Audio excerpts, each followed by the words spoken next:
It's the Evening Bulletin. I'm Barry Michael Simon. Sometimes a change in technology or public behavior has effects that you wouldn't think about until someone points it out. And so it is that we have an article in the Los Angeles Times noting the problem faced by LA's ubiquitous valet parking companies, whose business is getting absolutely hammered by something that should be obvious, but I'll bet you didn't think about. Uber and Lyft. People are using the ride-sharing apps to get to and from restaurants and nightclubs and those private parties in the hills where there's no parking and the homeowner has a valet company to take your car, and Lord knows where they put it. Not that I get invited to those parties, but you know what I mean.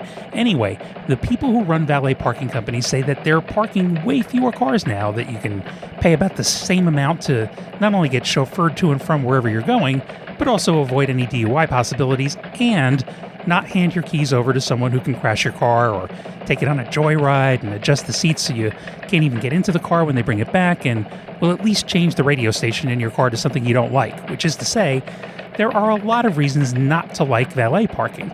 But for those of us who do have to drive places because we live too far from stuff to take an Uber and do have to park and can't find parking near where we're going, valet parking is kind of necessary. They're trying to stay afloat with things like renting their lots out for Halloween pumpkin patches and Christmas tree sales, and I hope that helps, even if I really wish every place had their own free parking lots instead of valet. Valet is a necessary evil, so even if you can't stand it, you gotta be rooting for them to survive. While you're waiting for your Uber, check me out on Twitter at PM Simon and talk topics. More tomorrow? That's enough.